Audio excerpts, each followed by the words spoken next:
बिस्मिल्लाहिर्रहमानिर्रहीम। अल्लाह ताला के पाक नाम से शुरू जो बड़ा मेहरबान नहायत रहम करने वाला है। अस्सलामुअलैकुम स्टूडेंट्स, मैं हूँ आपका teacher Mohammad Asim Nasar. Second year ICS computer science के नेक्स्ट लेक्चर के साथ यूनिक ग्रुप ऑफ इंस्टीट्यूशन की तरफ से हाजिर हूँ। उम्मीद है स्टूडेंट आप खैरियत से होंगे, नमाज़ पढ़ते होंगे, कुरान पढ़ते होंगे और तर्जमा पढ़ के जो भी आपको इल्म मिल रहा है उस पर अमल करते होंगे। और नीयत सिर्फ़ अमल की होनी चाहिए कि अल्लाह ताला ने इतनी तौफ़ीक दे दी कि इल्म से नवाजा। तो आपको स्टूडेंट पता है ना कि जिसने इल्म का रास्ता इख्तियार किया उसने जन्नत का रास्ता इख्तियार किया। तो अब इल्म जो है वो हमारे सिर्फ तवज्जो ये होनी चाहिए कि इल्म वही इल्म है जो आगे फ़ायदा कौन सा देगा, जो अल्लाह ताला का इल्म है, जो अल्लाह ताला की तरफ लेके जाएगा। मरने के बाद उसी इल्म का फ़ायदा और अमल किया हो तो उसका फ़ायदा होगा। ये दुनियावी इल्म जो है ये तो ज़ाहिर है दुनिया भी हमने रहना है तो दुनिया के अंदर भी अच्छे तरीके से गुजारने की भी, और एक वो दुआ एक आफ़ियत की भी होती है, आफ़ियत की दुआ। यानी कहते हैं कि किसी को चैलेंज ना करो, मुकाबले के लिए किसी को चैलेंज ना करो, अल्लाह ताला से आफ़ियत मांगो कि अल्लाह ताला तू हमें इस तरह के मुकाबलों से बचा। ये कोई बड़कपन नहीं है कि जी, लेकिन जब अगर कोई ज़रूरत पड़ जाए, सिर्फ हम इस्लाम की बात कर रहे हैं, तो अगर ज़रूरत पड़ जाए तो फिर पीछे नहीं हटना। लेकिन ये नहीं है कि जी आप चैलेंज करते जाएं। इस्लाम में ये नहीं है कि आप कोई ताकत आपको मिल गई तो आप चैलेंज करते जाएं, ठीक है। तंग किया जाएगा तो और बात है, वो चैलेंज करेगा तो और, लेकिन ख़ुद से चैलेंज। तो ये आफ़ियत की दुआ करनी चाहिए कि अल्लाह ताला हमें बचा ले, क्योंकि इम्तिहान चल रहा है। जब इम्तिहान हो रहा होता है तो अल्लाह ना करे कोई अगर हॉल के अंदर सपोज़ अगर लाइट चली जाती है तो उधर तो क्या आपके पास मार्जिन अगर है कि आपको एक्स्ट्रा टाइम दिया जाएगा? अगर एक्स्ट्रा टाइम दिया जाएगा तो फिर तो ठीक है, नहीं दिया जाएगा तो क्या आप कर रहे हो यार, किसी से पेपर हो जाए, पसीनों पसीन हुए लेकिन फिर भी कोशिश कर रहे हैं कि पेपर हो जाए, बस या पेपर हो जाए। तो आफ़ियत की दुआ भी यही है, क्योंकि यह दुनिया इम्तिहान है। तो अल्लाह ताला बचते बचाते हमारा पेपर अच्छे तरीके से हम अटैम्प्ट कर लें, बचते बचाते पेपर में तवज्जो करनी ना। अगर आप कहीं तवज्जो करेंगे आपका पेपर चल रहा है तो मिस नहीं हो जाएगा सवाल। तो और दूसरा जो दुनियावी पेपर है उसका तो हमें पता भी चल जाता है, घड़ी लगी हुई कि इतना टाइम रह गया। ये तो पेपर भी ऐसा है कि इसका टाइम का भी नहीं पता, एकदम ही होना छोड़ दो जी, पेपर छोड़ दो जी, ख़त्म, चलो जी बस। और उसमें ये जिस तरीके से आप कंप्यूटर के स्टूडेंट्स हैं, इसमें भी जो भी पेपर्स कंप्यूटर पे होते हैं और टाइम बेस्ड होते हैं, टाइमर लगा होता है, टाइमर साथ साथ पता चल रहा होता है आपको। लेकिन जैसे टाइम ख़त्म होता है ना वो सॉफ्टवेयर बंद, खुद ही बंद। आपने अगर सेव की ऑप्शन थी कर लिया सेव, सो जो कुछ भी था तो ठीक है, नहीं तो वो आपको इंडिकेट नहीं करेगा कि जी इतना टाइम रह गया है। तो इसी तरीके से, लेकिन वहाँ पे तो टाइम नज़र आ रहा होता है ना इस पेपर में कि इतना टाइम रह गया, क्लॉक चल रहा होता है इतना टाइम। लेकिन ये जो दुनिया जो है टाइम इसका भी चल रहा है, लेकिन हमें पता नहीं है कि टाइम कब ख़त्म होगा। तो अब उसके लिए तो आफ़ियत की दुआ बनती नहीं है कि अल्लाह ताला हमें बचा ले, बस बचा ले हमें, हम किसी इम्तिहान हमारा सही तरह चलता रहे, किसी और तरफ हमारी तवज्जो ना हो, ठीक है। तो स्टूडेंट अब ये जो चैप्टर नंबर 12 है इसकी आप प्रैक्टिस करेंगे अच्छे तरीके से, फिर ही इसने सॉल्व होना है, क्योंकि चैप्टर नंबर 12 से ही अब प्रोग्राम का चांस है। अब जो पेपर नहीं हुए तो उसमें भी पेपर में यही था कि चांस यही था कि चैप्टर नंबर 12 से ही प्रोग्राम आना था। अब ज़्यादातर यही हो रहा है कि प्रोग्राम्स, तो अब इसकी प्रैक्टिस जितनी ज़्यादा करेंगे तो फिर ही सॉल्व होगा। अब इसमें देख लें कितने ज़्यादा एग्जांपल्स आ रही हैं, कितनी ज़्यादा प्रोग्राम्स हैं, इसकी प्रैक्टिस करें। नॉर्मल जिस तरह प्रोग्राम लिखा होता है पहले उस तरह ही, बिल्कुल पहले उसी तरह चलाते हैं, ऐसे उसको चेंज नहीं करते, पहले उसी तरह चलाएँ। और उसके बाद जो है फिर जब एक दफ़ा चल जाए, आउटपुट आ जाए, देखें ना कोई एरर हो सकता है, लिखते हुए एरर आ गया, सिंटेक्स एरर बन गया, कोई लॉजिकल एरर ही हो गया, कंडीशन आपने 1 से लेकर 5 तक लेके जानी थी, 5 से 1 कर दिया, इंक्रीमेंट नहीं किया, डिक्रीमेंट करना था, वो लूप इनफिनिट हो गया, टर्मिनेट हो गया, फिर दोबारा चलाया। तो ये एरर जब सॉल्व हो जाए तो पहले एज इट इज जिस तरह प्रोग्राम कहा जाता है उसी तरीके से चलाते हैं। जब चल जाता है नॉर्मल फिर चेंज किया करें कि ये चेंज करके देखते हैं, ठीक है। तो इसलिए दोनों चीज़ें रिक्वायर हैं, जो भी एग्जांपल्स बताई जा रही हैं वो प्रोग्राम चलाने ही चलाने हैं, और उसके बाद जब प्रोग्राम चल जाता है तो फिर चेंज करके भी उसको चला के देखें क्या आउटपुट आ रही है। तो अब जो है सेंट्रल वैल्यू हमने देखी थी, प्रैक्टिस की, उसके बाद जो आगे जो है अब जो मज़ीद कुछ टॉपिक छोटे रह गए हैं वो चैप्टर नंबर 12 के उसको देखते हैं और फिर इसीलिए इसके MCQs जो हैं वो भी हम डिस्कस करेंगे। अपने टॉपिक की तरफ चलते हैं स्टूडेंट। अब अगला टॉपिक जो है वो टाइप कास्टिंग जो हमने डिस्कस किया था, ठीक है। अब इसको मज़ीद डिटेल में ज़रा ज़्यादा नॉलेज के हवाले से देख लेते हैं टाइप कास्टिंग। अब ये टाइप कास्टिंग का हमारे पास ये शॉर्ट क्वेश्चन भी, process of converting the data type of a value की जो डाटा टाइप है उसको कन्वर्ट करना ड्यूरिंग एग्जीक्यूशन, इसको कहते हैं type casting. Process of converting the data type of a value during execution, ठीक। अब वो ड्यूरिंग एग्जीक्यूशन है, अगर वो वेरिएबल है तो उसकी टाइप वही रहेगी, लेकिन एग्जीक्यूशन में जाकर वो जो वैल्यू की टाइप, क्योंकि वेरिएबल जो है वेरिएबल की भी तो आगे वैल्यू ही होती है ना, ठीक है। हम a+b जब करते हैं तो a और b को थोड़ी हम ऐड कर रहे होते हैं, लेकिन इंग्लिश उसकी वैल्यू को, वेरिएबल है उसकी वैल्यू को ऐड कर रहे होते हैं। तो अब वो जो डाटा टाइप, उस वैल्यू की जो डाटा टाइप है उसको कन्वर्ट करना एग्जीक्यूशन के दौरान करते हुए या कन्वर्ट करके इसको एग्जीक्यूट किया जाए, इस प्रोसेस को टाइप कास्टिंग कहा जाता है। Type casting can be perform 2 ways, एक इम्प्लिसिट जो एनवायरनमेंट ऑटोमेटिकली खुद ही कन्वर्ट कर देता है, और एक होता है एक्सप्लिसिट जो प्रोग्रामर जो है वो खुद कमांड के ज़रिए कुछ लिख कर टाइप बदल देगा वैल्यू की, ठीक है। इम्प्लिसिट टाइप कास्टिंग क्या है? इम्प्लिसिट का मतलब है automatic. Implicit type casting is perform automatically by the C compiler. The operands in arithmetic operation must be similar type. Arithmetic operation में जो ऑपरेंड्स हैं एक ही टाइप के होने चाहिए। अगर वो एक टाइप के नहीं हैं ऑपरेंड्स, तो फिर वो जो लोअर डाटा टाइप है वैल्यू, जो वेरिएबल जो लोअर डाटा टाइप को बिलोंग करता है, तो उसकी टाइप जो है उसको कन्वर्ट कर दिया जाएगा हायर डाटा टाइप में। तो ये ऑटोमेटिकली एनवायरनमेंट कर देगा, इसको कहते हैं इम्प्लिसिट टाइप कास्टिंग। अब डिफरेंट टाइप्स ऑफ वेरिएबल क्या है, अब ये देख लें, ये देखें, ये करैक्टर जो है एक वेरिएबल करैक्टर टाइप का, एक इंटीजर का है, तो करैक्टर टाइप जो है उसको इंटीजर में कन्वर्ट कर दिया जाएगा। ये लोएस्ट डाटा टाइप। इस तरीके से अगर एक इंटीजर टाइप का है तो एक लॉन्ग टाइप का है, तो इंटीजर टाइप को लॉन्ग टाइप में कन्वर्ट कर दिया जाएगा। यानी जो भी डाटा टाइप है, एक ऑपरेंड, दोनों ऑपरेंड एक तरह के एक ही टाइप के होने चाहिए, लेकिन अगर उनकी टाइप फ़र्क है तो जो लोअर डाटा टाइप का जो वेरिएबल जो वैल्यू है उसको हायर टाइप का जो ऑपरेंड है उस टाइप में कन्वर्ट खुद ही ऑटोमेटिकली कर दिया जाता है। इसको कहते हैं इम्प्लिसिट टाइप कास्टिंग, ऑटोमेटिकली हो जाता है। जो हमने एग्जांपल्स में किया भी था कि जब हम डिवाइड कर रहे थे, एक इंटीजर का ही था, दूसरे जो ऑपरेंड उसको हमने फ्लोट में किया था प्रोग्रामर के तौर पर एक्सप्लिसिटली, दूसरा ऑटोमेटिकली हो जाता है, ठीक है। तो इस बात को, टाइप कास्टिंग का ये ऑर्डर है, इसको ज़हन में रखें। एक्सप्लिसिट कास्टिंग जो कन्वर्ट कर रहे हैं वैल्यू को दूसरी टाइप में, प्रोग्रामर अगर करे, explicit casting is perform by programmer. It is perform by using cast operator. Cast operator के ज़रिए किया जा सकता है। और वो क्या है? The cast operator tells the computer to convert the data type of a value. क्या करते हैं? सिंटैक्स क्या है जी? सिर्फ टाइप ही आप वो ब्रैकेट के अंदर जो स्टैंडर्ड डाटा टाइप्स हैं वो लिखना है और जिसको आपने बदलना है।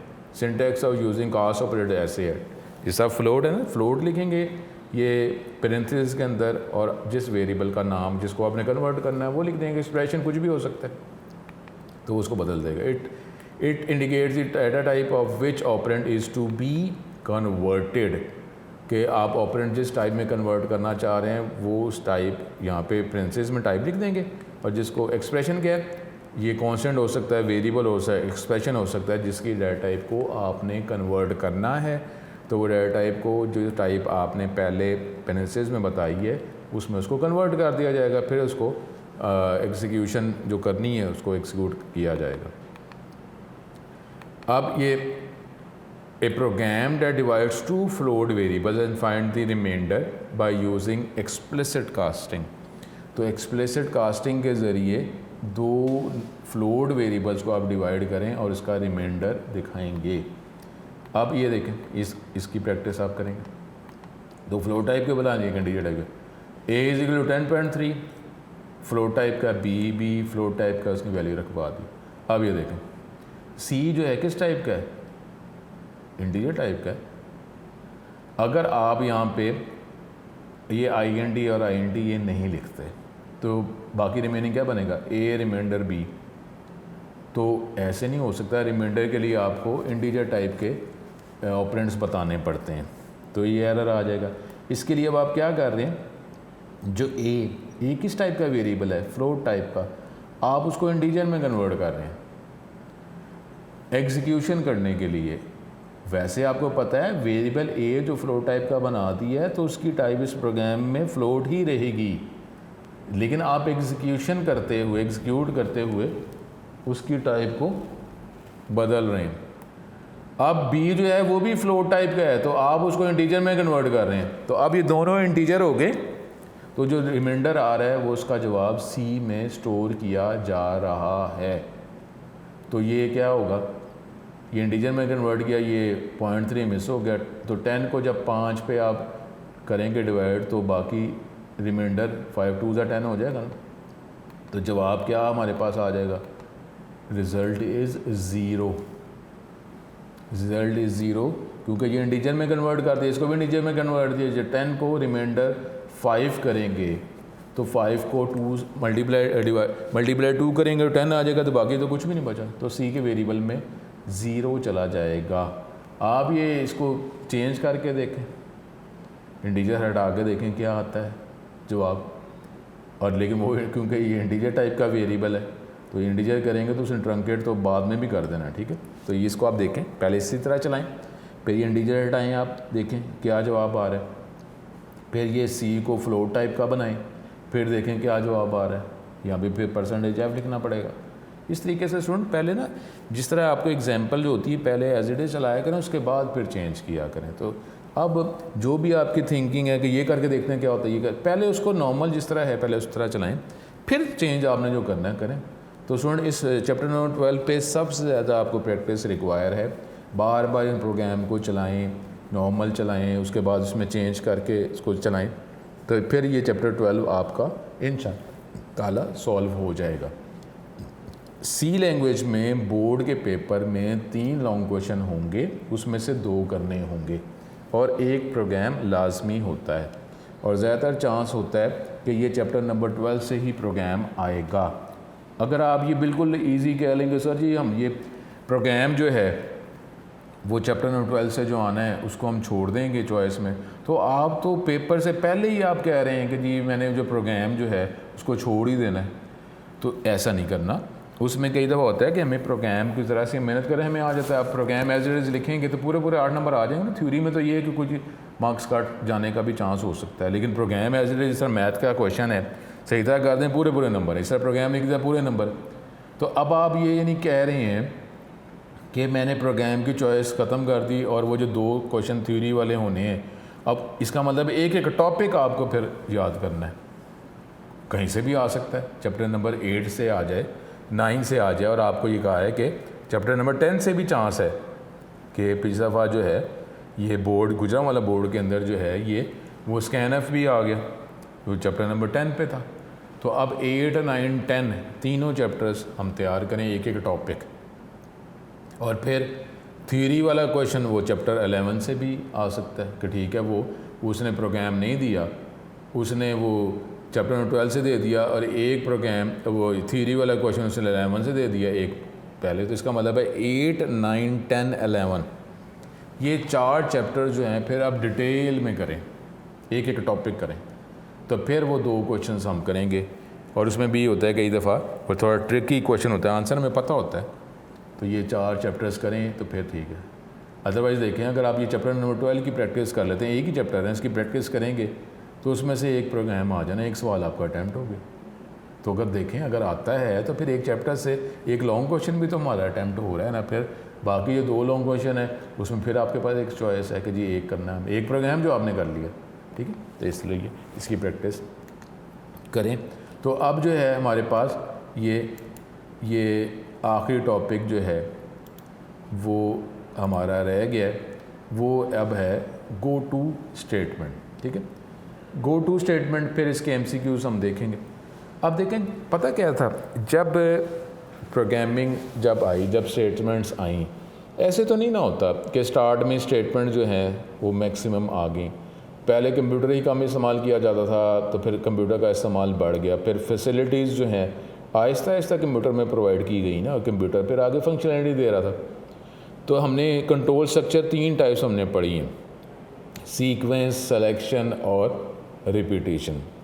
अब ये इसी फ्लो में स्टेटमेंट आती होंगी ना, कि पहले एक एक दो लाइनों का, पहले एक लाइन ही चलाई जाती थी, जैसा डॉस का स्टूडेंट का आपको पता है। फिर कहा जी कोई लाइनें कंबाइन हो जाएं, तो 2 लाइनें हो गई, 3 लाइन, आहिस्ता आहिस्ता ही बढ़ेगा ना। फिर वो सीक्वेंस में लाइनें 10 लाइनें लिखती हैं और 10 की 10 लाइनें चल रही हैं। फिर प्रोग्राम पढ़ना शुरू हो, फिर हो गया कि हाँ अब जो मैं कहूँ वो लाइन चले, जो मैं कहूँ वो लाइन ना चले। तो फिर क्या, अगला कंट्रोल स्ट्रक्चर क्या आ गया, सिलेक्शन। तो उसकी कमांड्स आनी शुरू हो गई कि हमारे पास इफ़ आ गया, इफ़ के क्लॉजेज मुख्तलिफ स्टाइल आ गए, फिर स्विच आ गया। फिर आया कि यार ये मैं जो भी करता हूँ वो लाइन चले या ना चले, चलती एक दफ़ा ही है, दोबारा नहीं चल सकती। तो हमारे पास कोई ऐसा वे हो कि जब मैं लाइन या एक से ज़्यादा लाइंस जो हैं एक से ज़्यादा दफ़ा चलाना चाहूँ, तो फिर लूप से पहले गो टू स्टेटमेंट जो है वो प्रोवाइड की गई।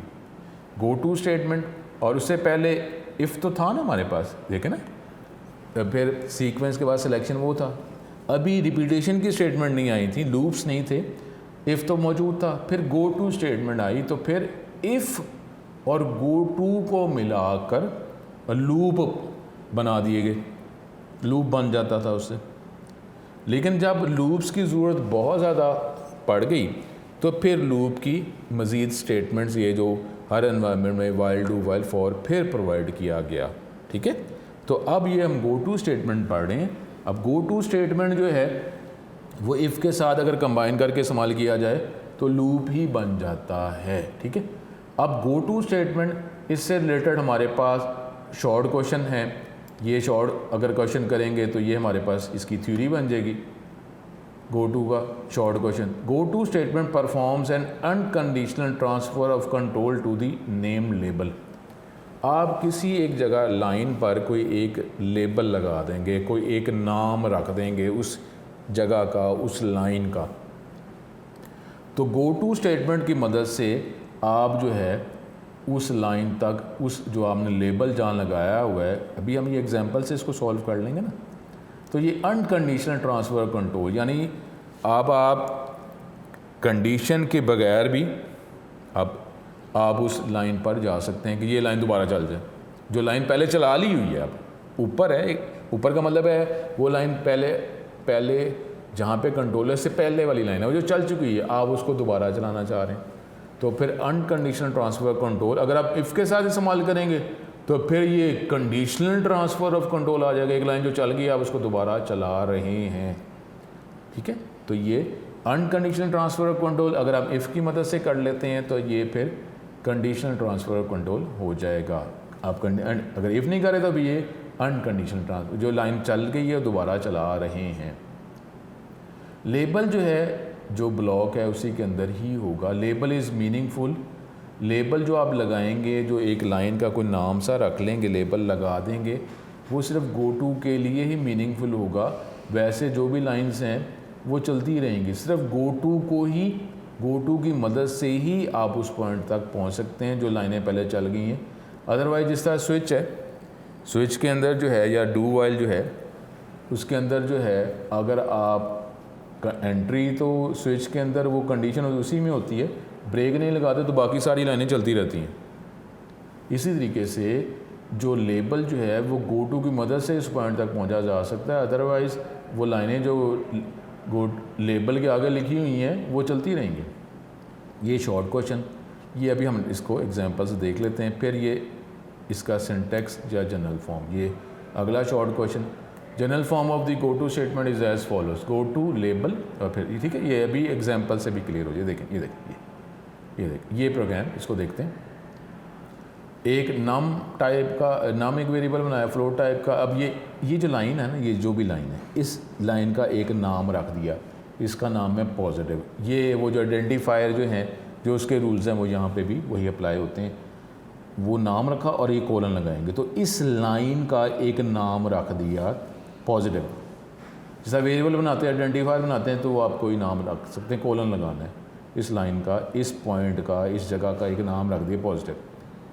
लेकिन ये लाइनें ये चलती जा रही हैं, एग्जीक्यूट होती जा रही हैं। एंटर ए पॉजिटिव नंबर, आपने कोई एक नंबर एंटर किया और फिर जो है नंबर एंटर किया, और आप वो जो नंबर एंटर कर रहे हैं, वो आप देख रहे हैं कि अगर वो नंबर जो है 0 से कम एंटर किया है, यानी नेगेटिव वैल्यू एंटर की है, तो फिर दोबारा कंट्रोल वैसे तो नीचे जाता है ना, लेकिन वो कंट्रोल कहाँ चला जाएगा, दोबारा इस लेवल पे कंट्रोल फिर दोबारा चला जाएगा, कंट्रोल इधर आ जाएगा।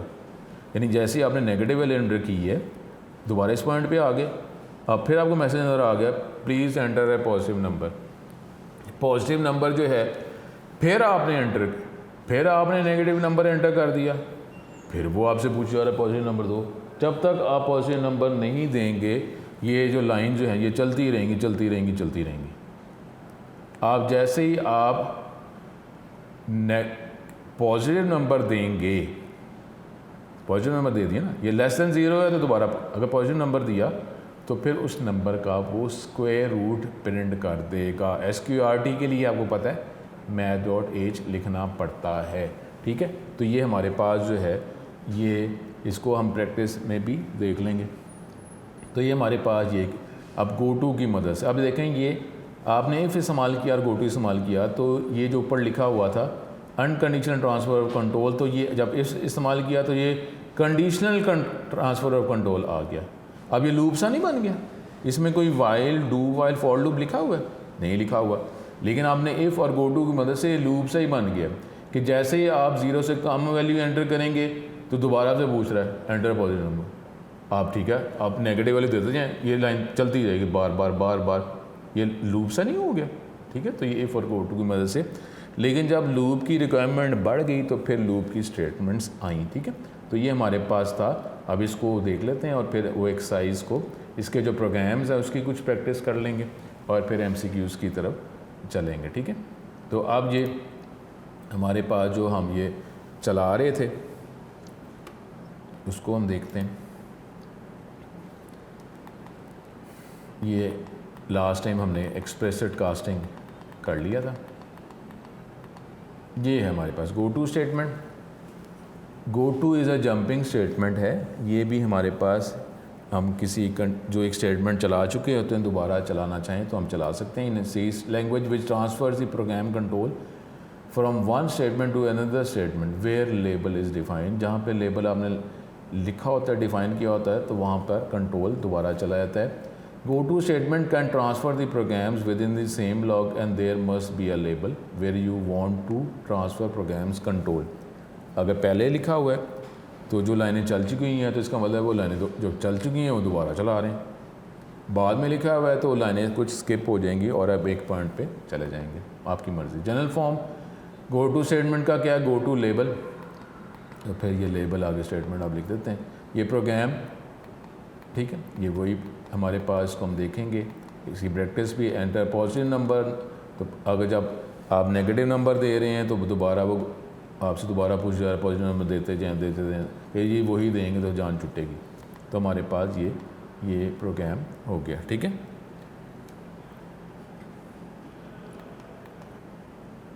अब a program that uses the if and go to statement to display counting from 1 to 5, 1 से लेकर 5 तक प्रिंट करना, लेकिन इफ़ और गो टू की मदद से। अब इसमें कोई लूप नहीं है, इसको भी हम देखेंगे, ठीक है, प्रैक्टिस करेंगे। अब एक नंबर 1, तो ये इसने 1 प्रिंट किया, फिर 1 एक ऐड किया, 2 हो गया। अब फिर आप क्या कर रहे हैं, अगर 5 से कम है वो नंबर, अभी तो 2 है ना, 5 से कम है, तो वो इस लेबल पे चला जाएगा, इस पॉइंट पे चला जाएगा। फिर उसने वो 2 प्रिंट किया, वैल्यू बढ़ गई, 3 प्रिंट किया, वैल्यू बढ़ गई। जब अगर 5 से कम है तो ये प्रोसेस वो प्रिंट करी जाएगा, अदरवाइज़ वो नीचे लाइन गेट स्टेज पे चला जाएगा, तो 1 से लेकर 5 तक इफ़ और गो टू की मदद से देखें हमने प्रिंट कर लिया। अब इसमें तो कोई वाइल, डू वाइल और फॉर तो नहीं है ना, तो ये देखें इफ़ और गो टू की मदद से ये लूप ही बन गया, ठीक है। लेकिन अब जब ज़रूरत बढ़ती गई, मुख्तलिफ स्टाइल के प्रोग्राम स्टेटमेंट बार बार हमें चलाने की ज़रूरत पड़ी, तो फिर लूप की स्टेटमेंट्स आ गई, ठीक है। ये 1 2 3 4 5 जो हम कह रहे हैं वो ये प्रिंट कर रहा है, ये ठीक है। अब कंटिन्यू स्टेटमेंट, ठीक है, लेकिन अब उससे पहले हम ये इसको देख लेते हैं कि हमारे पास ये गो टू के स्टेटमेंट पहले देख लेते हैं, ठीक है। ये इसकी प्रैक्टिस हम अगर करते हैं,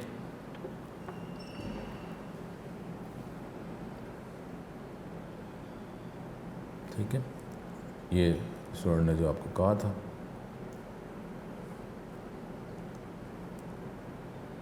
ये टाइप कास्टिंग का हमारे पास प्रोग्राम, ठीक है। ये जो हमने इसको पहले देख लेते हैं, देखें ये जो प्रोग्राम चलाया, तो देखें ये रिज़ल्ट क्या आ जाएगा हमारे पास 0, ठीक है। ये जो मैं आपको कहा था कि आप इसको चेंज करके देखें, अगर ये इसको हम बदलते हैं, ये अगर मैं ख़त्म कर देता हूँ, ये आपको कहा था ना कि आप इसको चलाएं, ये एरर आ जाएगा, ठीक है। ये एरर आ जाएगा कि ये illegal use of floating point, कि ये नहीं हो सकता क्योंकि आपको दोनों इंटीजर टाइप के ही वेरिएबल बताने हैं। तो फिर ये आपके वेरिएबल, क्योंकि ए और बी दोनों जो हैं ये फ्लोट टाइप के वेरिएबल हैं, तो रिमाइंडर ऑपरेटर इसके साथ इस्तेमाल नहीं किया जा सकता, ठीक है। तो इसलिए आप इसको इंटीजर में कन्वर्ट करेंगे तो फिर ही ये हमारा जो प्रोग्राम ये चलेगा, ठीक है। अब इसमें हमारे पास ऑल्ड बैक स्पेस होता है, यहाँ पे अनडू जो है ना, यहाँ पे ऑल्ड बैक स्पेस है, ये देखें मैं ऑल्ड बैक स्पेस ही प्रेस कर रहा हूँ, तो ये हमारे पास जो अनडू जो है वो उसकी ऑप्शन जो है, ये देखें ये अनडू के लिए यहाँ पे की ऑल्ट बैक स्पेस होती है। तो ये हमारे पास ये प्रोग्राम था। इसके बाद हमने ये प्रोग्राम चलाया, इसके बाद हमारे पास गो टू की हमने इस्तेमाल की थी, ये देखें, इसको देख लेते हैं। ये प्रोग्राम कि पॉजिटिव नंबर एंटर करें, पॉजिटिव नंबर नहीं एंटर करेंगे तो वो पूछ ही जाएगा बार बार आपसे। देखें इसको चलाते हैं, प्रोग्राम चलाया, अब ये मैं लिख रहा हूँ -9, तो देखें फिर वो पूछ रहा है आपसे कि पॉजिटिव नंबर -6, ये चलता जाएगा। जब सेंटेंस ये जब तक नहीं है सेंटेंस लूप में चले जाना है। मैंने लिखा फिर 8, तो उसने देख लें ये उसका स्क्वायर रूट उसने ये प्रिंट कर दिया, ठीक है। दोबारा प्रोग्राम चलाएं, 16, तो ये 16 का जो स्क्वायर रूट जो है वो 4 आ गया, ठीक है। तो ये हमारे पास ये प्रोग्राम, ये देख लें, इस प्रोग्राम को आप चलाएं, ये गो टू के हवाले से था, ठीक है। उसके बाद हमारे पास एक और जो था, ये देखें, ये हमने कहा था कि जी इफ़ और गो टू की मदद से लूप ही बन गया, इफ़ और गो टू की मदद से लूप ही हमने बना लिया। तो प्रोग्राम चलाएंगे तो ये देखें 1 2 3 4 5 प्रिंट कर रहा है। अब ये देख लें, यहाँ पे कोई हमने लूप तो नहीं इस्तेमाल किया ना, वाइल, डू वाइल, फॉर कुछ भी नहीं, तो अब गो टू की मदद से आपने लूप तो बना दिया, ठीक है। तो ये जो है ये देख लें, इसकी आप प्रैक्टिस करें। तो ये इसमें तो नहीं है, लेकिन प्रोग्राम में तो ऐसा नहीं है कि ये प्रोग्राम लॉन्ग क्वेश्चन आएगा उसमें आपको ये कहेगा ये फॉर गो टू की मदद से, लेकिन वो आगे प्रैक्टिकल में हो सकता है। लेकिन आपको इसकी प्रैक्टिस तो करनी, क्योंकि शॉर्ट क्वेश्चन भी तो है ना इसमें, कि जी गो टू का शॉर्ट क्वेश्चन फिर उसका सिंटैक्स हो सकता है। तो ये देख लें, तो जब रिक्वायरमेंट बढ़ गई लूप्स की, तो फिर लूप की स्टेटमेंट फिर आई, फिर while, do while, for loop आ गया, फिर उसके अंदर मुख्तलिफ क्लॉजेस स्टाइल्स आ जाते हैं, ठीक है। तो ये हमारे पास था। अब आगे मज़ीद अब हम देखते हैं, ठीक है, वर्किंग देखते हैं।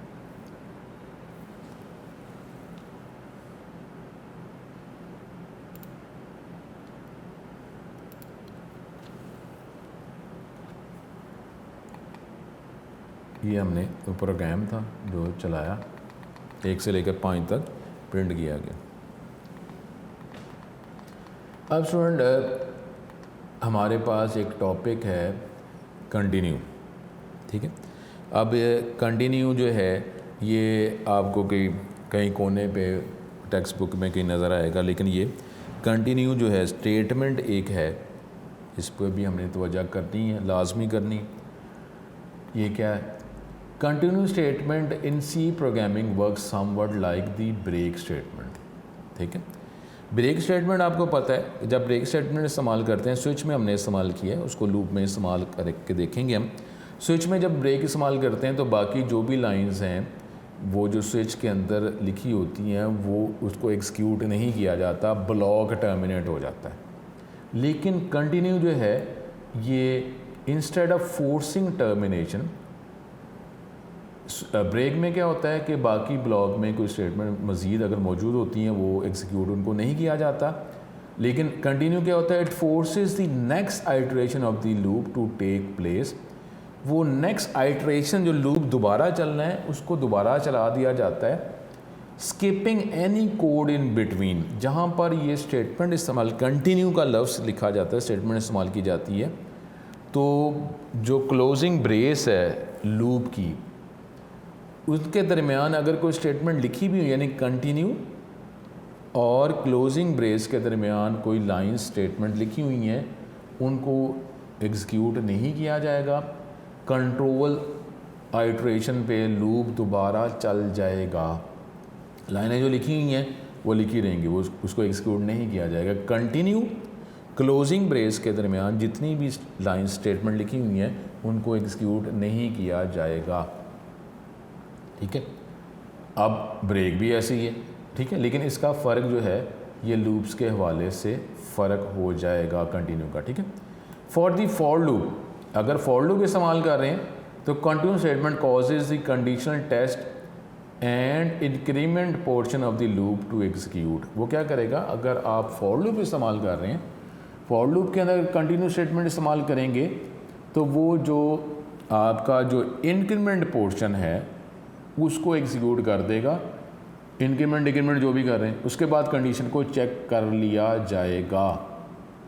यानी स्टेटमेंट अगर ब्लॉक के अंदर कोई चलने वाली रहती हैं और आपने कंटिन्यू इस्तेमाल कर दी, एग्जांपल से हम देखेंगे, तो वो स्टेटमेंट एग्जीक्यूट नहीं होंगी, डायरेक्ट ही कंट्रोल इंक्रीमेंट डिक्रीमेंट जो भी कर रहे हैं उसको कर दिया जाएगा।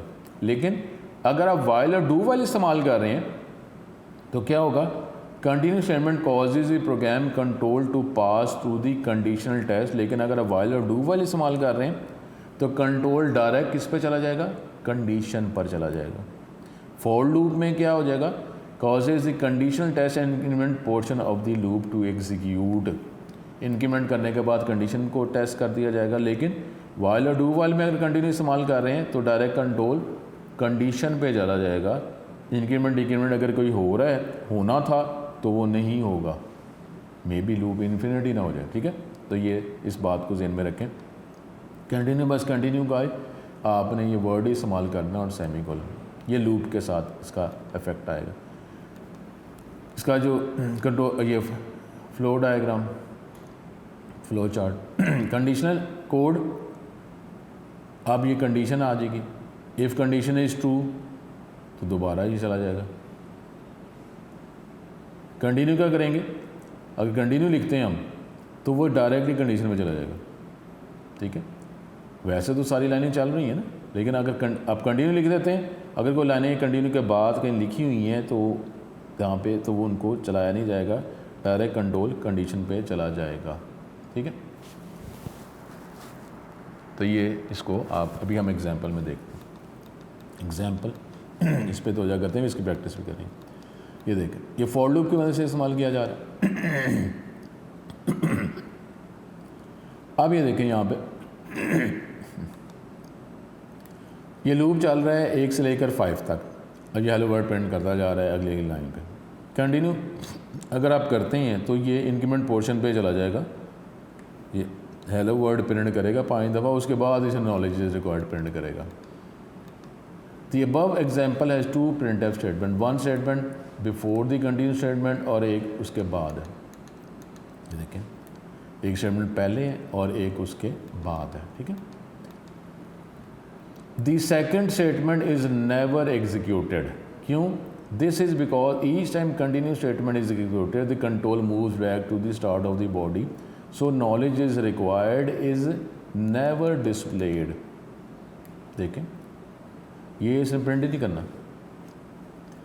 हेलो वर्ड होता है, कंटिन्यू क्या करता है? इंक्रीमेंट पे ले जाता है, उसके बाद कंडीशन चेक होती है। तो ये यहीं पर ये लाइन एग्जीक्यूट ही नहीं होनी, क्योंकि हमने क्या बात की हुई है, कंटिन्यू और क्लोजिंग ब्रेस के अंदर अगर कोई स्टेटमेंट लिखी होती हैं तो वो एग्जीक्यूट नहीं होती। अब क्योंकि फॉर लूप में इंक्रीमेंट ऊपर है, यहाँ होता, यहाँ अगर ना लिखते तो इंक्रीमेंट नहीं होना था, लेकिन यहाँ पे ऊपर लिखा हुआ है फॉर लूप में, तो इसने इंक्रीमेंट पोर्शन में चला जाना है। वहाँ पे अगर लिखा हुआ है तो उसने चला जाना है, तो इंक्रीमेंट कर दिया जाएगा। तो ये एक से लेकर 5 दफ़ा जो है हेलो वर्ड इसने प्रिंट कर देना है। ये जो लिखा हुआ है आपने नॉलेज इज़ रिक्वायर्ड, ये प्रिंट ही नहीं होना, ये प्रिंट नहीं होगा। सो knowledge is required is never displayed. अब कंटिन्यू जो एक और एग्जांपल अब वाइल में कर रहे हैं, ये देखें, अब ये देखें, ये इधर कंटिन्यू किया तो ये कंडीशन पे चला जाएगा। लूप इस्तेमाल कर रहे हैं वाइल या डू वाइल, तो इसने कंडीशन पे चले जाना है। तो लेकिन अब ये तो होगा ही नहीं, इंक्रीमेंट इसने करना ही नहीं है। तो अब क्या होगा, ये हेलो वर्ड ये प्रिंट करेगा और infinite number of times hello word hello word hello word print करता जा रहा है। ये इस प्रोग्राम ने रुकना ही नहीं है, क्योंकि इंक्रीमेंट तो हो ही नहीं ना रहा।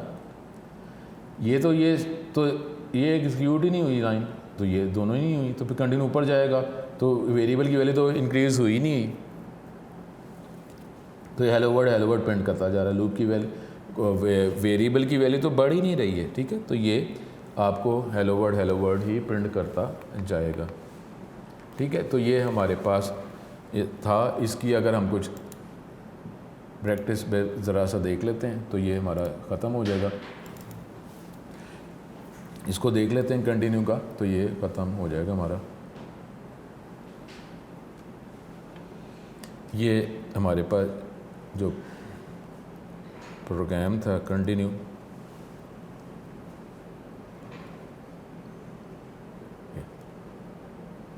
ये देखें, ये एक प्रोग्राम, इसको देख लेते हैं। ये देखें, ये करेगा, अगर फॉर लूप की मदद से हम कर रहे हैं तो ये देखें, ये प्रोग्राम चलाते हैं तो इसने हेलो वर्ड जो है वो 5 दफ़ा प्रिंट किया, लेकिन वो नीचे जो नॉलेज इज़ रिक्वायर्ड है वो प्रिंट ही नहीं हुआ, ठीक है।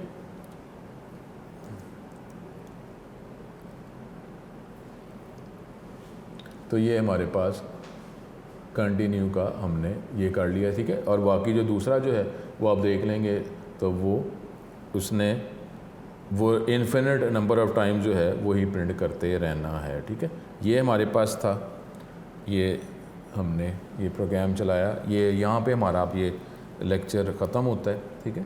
तो मज़ीद अगले टॉपिक पे, अगले लेक्चर पे हमारे पास ब्रेक स्टेटमेंट, उसकी तवज्जो हमने करनी है, फिर MCQs देखेंगे। अपना बहुत ज़्यादा ख्याल करें, और जो भी प्रोग्राम आपको बताए जा रहे हैं उसकी लाजमी आपने प्रैक्टिस लाजमी करनी है, ठीक है। प्रैक्टिस लाजमी करनी है। आपसे नेक्स्ट लेक्चर में दोबारा मुलाकात होगी, ठीक है। अस्सलाम वालेकुम।